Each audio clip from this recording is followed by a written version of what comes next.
All right, so today we'll go on to the mean value theorem, and it's you almost never hear it called this, but some books call it the mean value theorem for derivatives. And I'm like, is there a mean value for something else? There must be, but I don't really know what it is. So what this says is that if y equals f of x is continuous on every point on a closed interval from a to b. So, by the way, this is the third existence theorem, and it's the last one. So far, we've had the intermediate value theorem, which says if you have a continuous function on a closed interval, then the function goes through every point from f of a to f of b. You can't skip over any of them. We have the extreme value theorem that says if you have a continuous function on a closed interval, that you will have a minimum and you will have a maximum, even if it's so trivial that they're the same thing, like a constant function. You're going to have a maximum, you're going to have a minimum. And then this one, which is the mean value theorem. And you're like, mean. Mean is like average. Well, this does have to do with average. So if y equals f of x is continuous at every point on the closed interval from a to b and differentiable, oh, that's an extra part. The other two only had continuity as their requirement. Here, the requirement is it has to be continuous on the closed interval and it has to be differentiable on the open interval. Now, why differentiable on the open interval? Because we don't care what happens at the endpoints. We don't care, as long as the function is defined at the endpoints, we don't care if the derivative doesn't exist at the left endpoint or the right endpoint of our interval. Then there is at least one point C in the open interval from a to b at which f prime of c is equal to f of b minus f of a over b minus a. And you're like, wait a minute, I've seen this a million times. What is f of b minus f of a over b minus a? It's slope. And what did you call it last year over and over and over again? Yeah, the missing one word. Yeah, it's the average rate of change.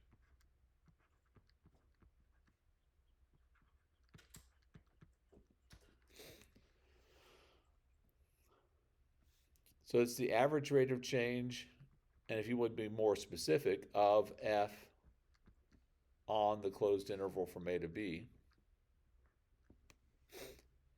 And what is f prime of c in terms of rate of change? It's not the average rate of change, it is the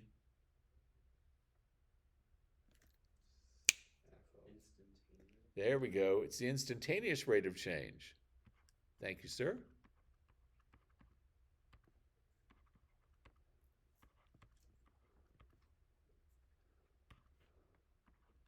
Of f at x equals c.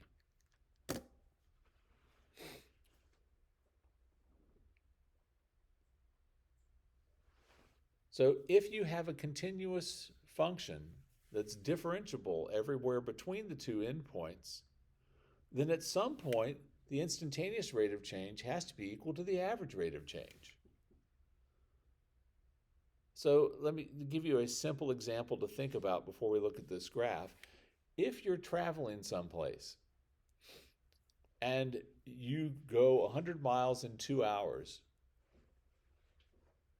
what is your average velocity? 50 miles an hour. At some point, did you have to be going 50 miles an hour? Yes. Now, could you have been going 50 miles an hour the entire time? Certainly. But at some point, you had to be going 50 miles an hour at least once. It could be it was a lot lower for a while and a lot higher for a while, but at least once you had to be going 50 miles an hour. That's all this is saying. Okay, it's actually a fairly easy idea. Now, graphically, what's going on is this. The average rate of change is the slope of this secant line.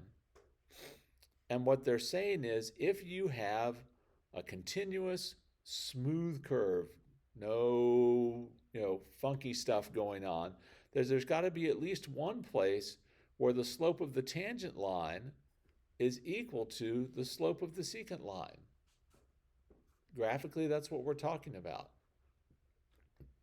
On a differentiable curve, somewhere between points A and B, there's at least one tangent parallel to line AB. There's got to be at least one. Now, we kind of focus on ones where there's only one, but a lot of times there are multiple ones. It can happen lots and lots of times. It doesn't just have to happen once, but what the theorem guarantees is that it will happen at least once. It can happen more times than that. All right. So, explain why each function here fails to satisfy the conditions of the mean value theorem on the specified interval.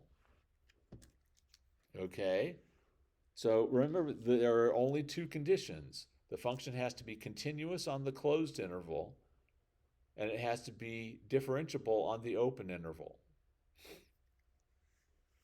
So, if we look at this function, f of x is equal to the square root of x squared plus 2 on the closed interval from -2 to 1. So, here's the first question. Is f continuous on the closed interval from -2 to 1?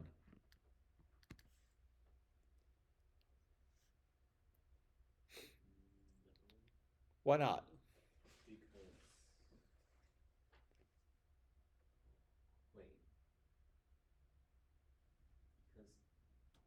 well, oh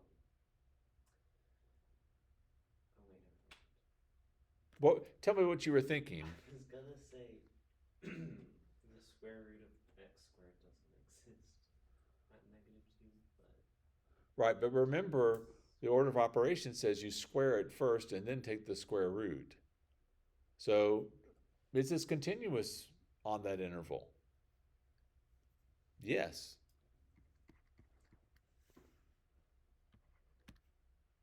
That shouldn't have been if, that was supposed to be is. Is f differentiable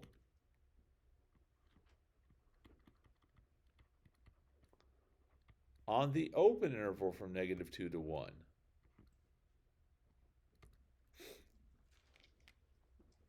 Well, in order to do this, you need to know that there's a simpler name for the square root of x squared. I think we've talked about it once.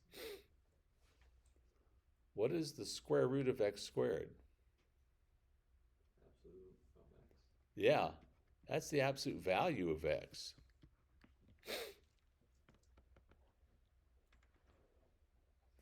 So if I take the absolute value function, the plus 2 here would simply translate the graph up 2 spaces. Is that differentiable everywhere between -2 and 1?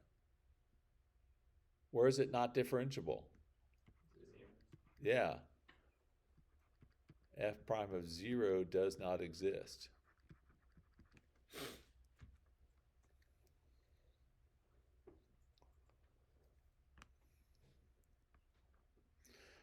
All right. Next one, g of x is equal to intx. That's the greatest integer function. So sometimes you'll see that written like this.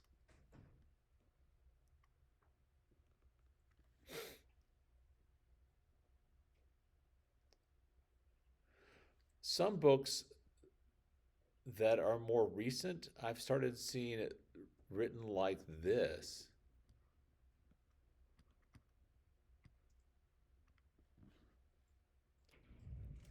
To remind you that it's the floor function.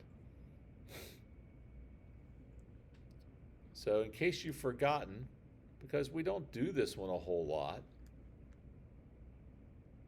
so at 0, that's 0. And until you get to 1, it's 0. when you get to 1, it jumps up like this.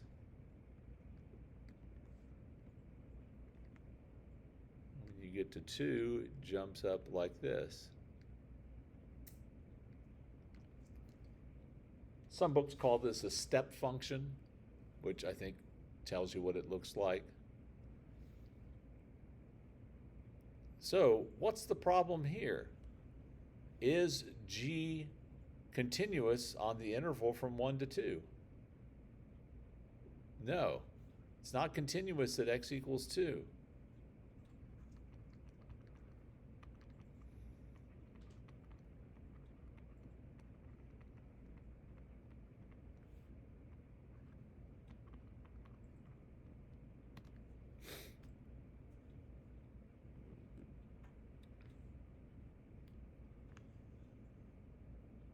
By the way, is it differentiable at x equals 2? Oh,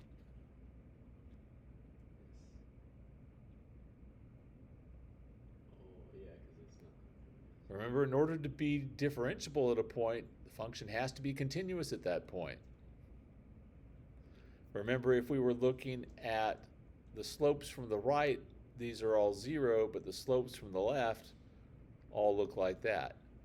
Now, is that a problem for the mean value theorem? Actually, no, because it doesn't have to be differentiable at the end point. It just has to be differentiable in the interior. All right, let's take a look at this one. F of x is equal to x cubed plus 2 for x less than 1, and x squared plus 1 for x greater than or equal to 1. And we want to look on the interval from -1 to 1. Well, we need to look at, is this continuous at x equals 1? So we'll look at the limit as x approaches 1 from the left of f of x. That'll be 1 cubed plus 2, which is 3.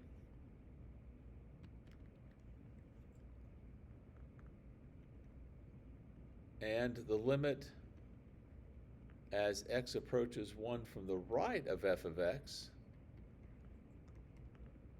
will be 1 squared plus 1, which is 2. Therefore, the limit as x approaches 1 of f of x does not exist, which means f of x is not continuous.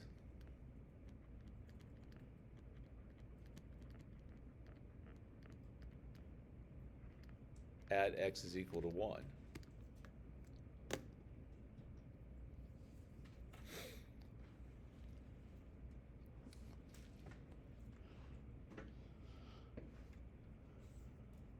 All right, our next example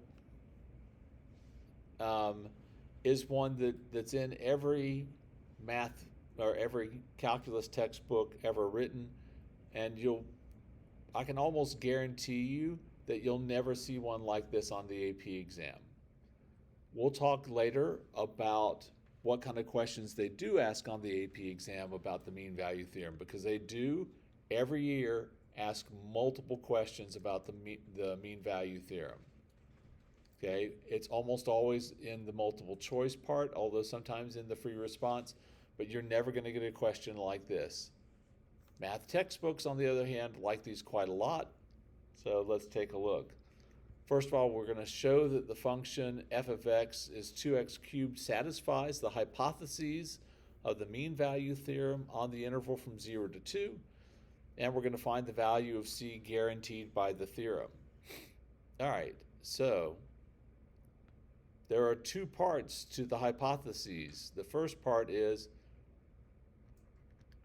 f of x continuous? So, is f of x continuous on the closed interval from 0 to 2? Yeah.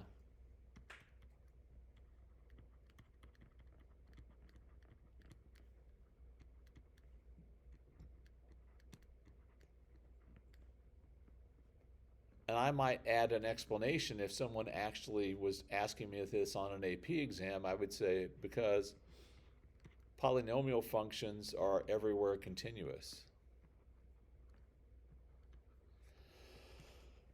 And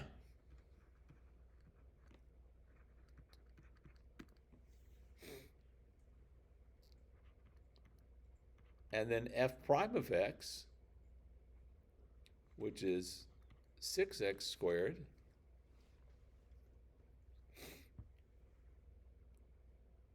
exists for all x.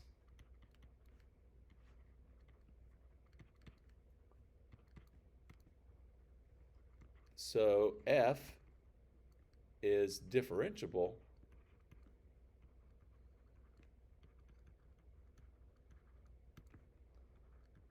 on the open interval from 0 to 2.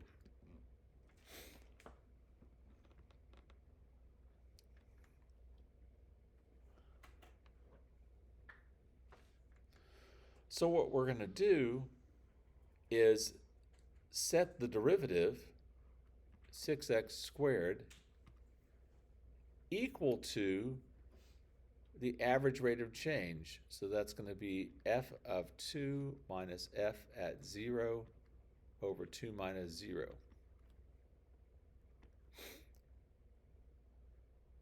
F at 2 is 16. F of 0 is 0. All over 2 is equal to 8.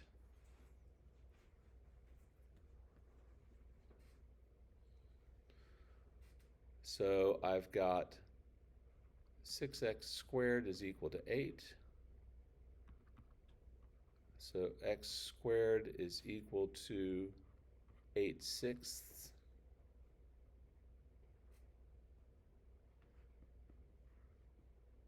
So x is equal to the square root of 4/3, or x is equal to negative square root of 4/3.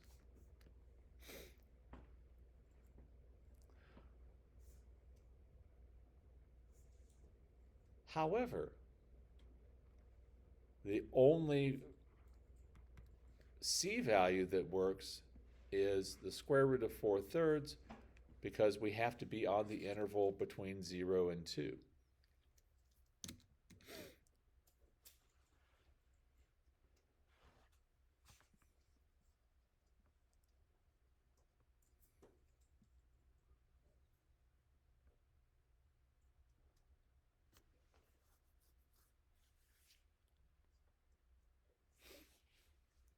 So then this is what we have said earlier. Since f of b minus f of a over b minus a is the average rate of change of f on the closed interval from a to b, and f prime of c is the instantaneous rate of change at c, the mean value theorem says that under the correct conditions, meaning you have a continuous function on the closed interval and a differentiable function on the open interval, that the instantaneous rate of change at some interior point must be equal to the average rate of change on the entire interval. So here, if a car accelerating from a standing start takes 8 seconds to go 352 feet, at some point must the car's velocity have been 44 feet per second? Well,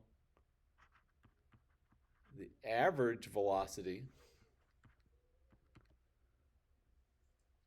is going to be the change in distance over the change in time. Well, that's just 352 over 8, which unsurprisingly is 44 feet per second. So the answer is, well, yes. At some point, it had to be that.